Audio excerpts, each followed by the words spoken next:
Bismillah, alhamdulillah, wassalatu wassalamu ala rasulillah. I greet you all with the greeting of Islam. Assalamu alaikum wa rahmatullahi wa barakatuh. May the peace and the blessing of Almighty Allah be with you all. I'd like to welcome you all for continuation of our series Q&A by Sheikh Muhammad Nasiruddin Al-Albani rahmatullah alayh. May Allah send mercy in his soul. Ameen. And today, inshallah, we have tape number 3, Fatawa Rabi', and this is going to be question number 13. Question concerning when is the middle of the night, which is the time that we could not perform Isha prayer after this. Is it 12 o'clock or 1 o'clock? The Shaykh Ahmadullah alayhi answered by saying what the meaning is. Of course, neither nor. This is something related to the seasons of the times that you're in.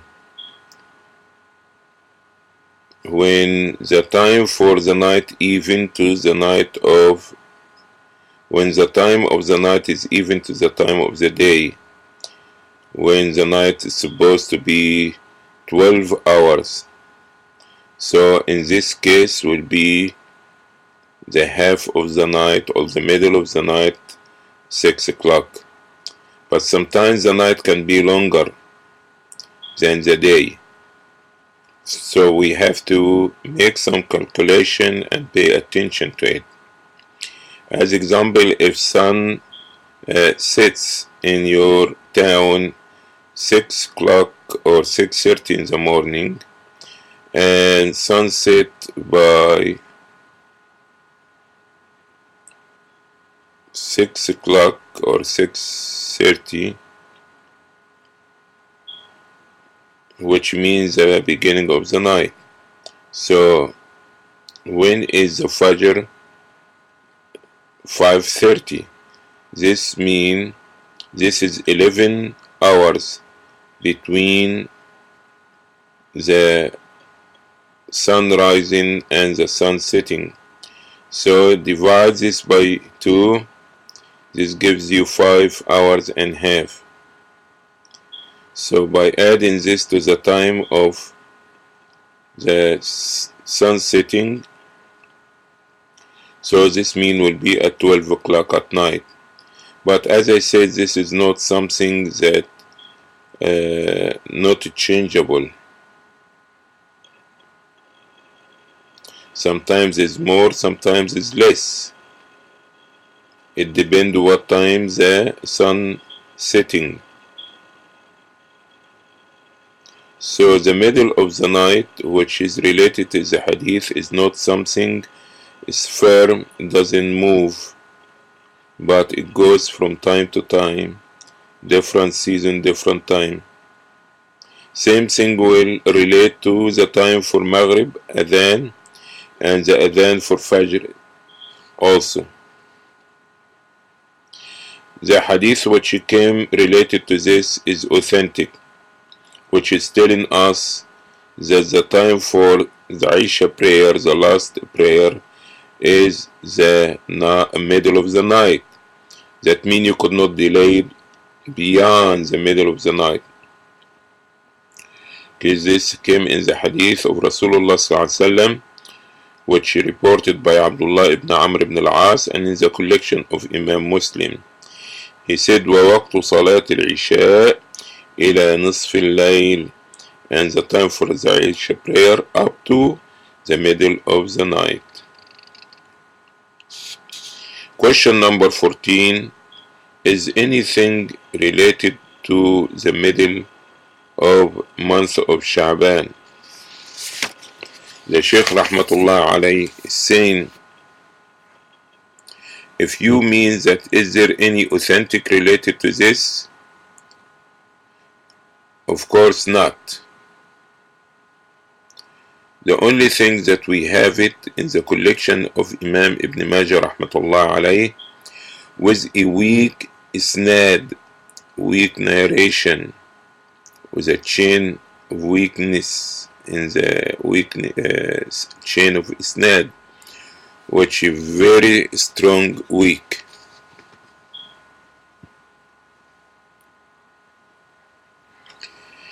And the hadith is supposed to be saying when إذا كان النصف من شعبان فقوموا ليلها وصوموا نهارها. If it's the middle of Sha'ban, so make the Tahajjud night prayer and fast the day of the middle, that because Almighty Allah will comes down in the night of half of Sha'ban, middle of Sha'ban, to the lowest sky, and He will forgive so much as the hair of the sheep of Bani Kalb, tribe of Kalb. This hadith is very, very weak. We could not utilize it for argument or as evidence. Neither we can derive a fiqh ruling out of it.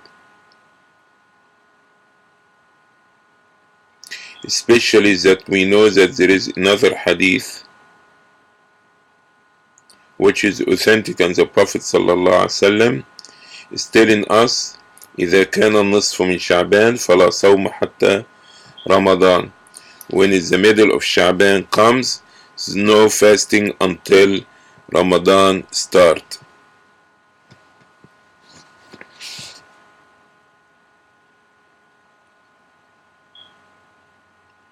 So most of the people who attend the fast in the middle of Sha'ban, they have no concern about fasting other than the middle of Sha'ban. And the Prophet ﷺ is telling us when the middle of Sha'ban start, do not fast until Ramadan start.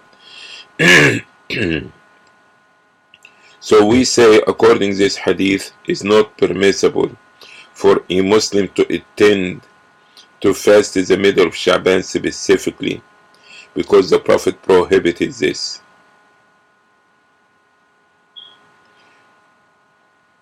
Although the hadith that is saying the Prophet ﷺ used to fast Sha'ban or the whole Sha'ban, there is another narration which is say he will fast the most of Sha'ban. So fasting Sha'ban or fasting the middle of Sha'ban will be permissible to those who have a habit of fasting. As example, a person who fasts every other day. So the middle of Sha'ban came in one of these days that he's supposed to fast, now will be permissible for him to fast. Or a person who attend to fast the most of Sha'ban, so now it's be permissible for him to fast the middle of Sha'ban. But for him to attend to fast the middle of Sha'ban, nothing other than the middle of Sha'ban, this is not acceptable.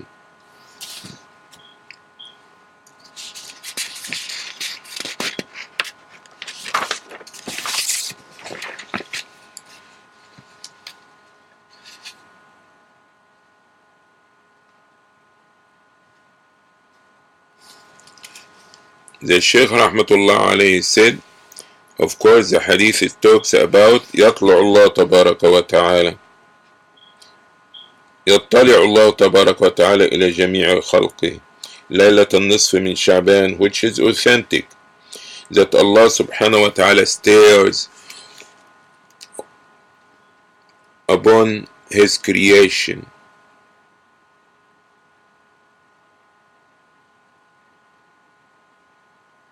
So He will forgive every Muslim, with exception of a person who is committing shirk or a person who have dispute and boycotting his Muslim brother. As we understand the meaning of nuzul and descend of Almighty Allah is been affirmed by mutawatir hadith.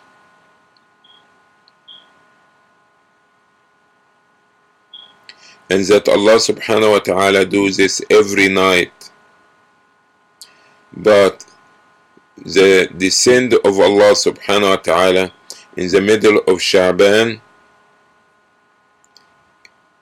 is especially about forgiveness for all the people, with exception of the person who committing shirk and the person who have shahna.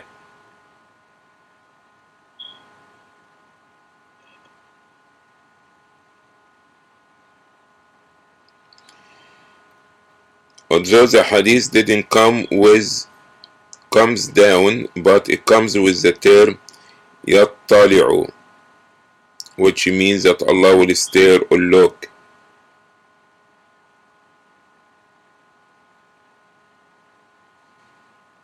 Question number 15. The Sheikh Rahmatullah alayhi been questioned why he didn't continue authenticated the book Fiqh Sunnah. And do you advise us to read this book? The Shaykh Rahmatullah alayhi answered by saying, the reason that I did not finish the book to authenticate the hadith due to certain acute position, due that I'm very busy with doing many other authentication and other publication. As for my advice concerning reading the book or not, I advise the people to read this book, because this book in our present time considered the most easy book and is good in the way how been organized.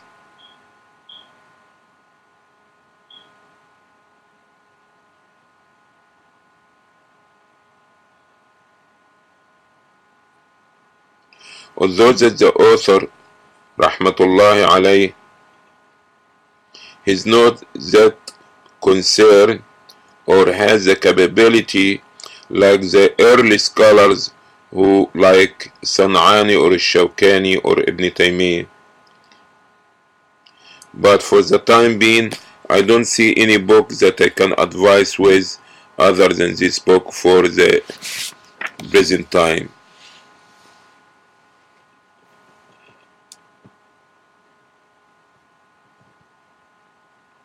Nevertheless, that I have some issue concerning this book, which I explain it in my book Tamamul Minnah, that the author of the book Fiqh Sunnah, he will gather many opinions concerning one issue, but he doesn't advise but which ones that you will select out of all this, which may can cause sometimes confusion to the person, and Allah subhanahu wa ta'ala knows best.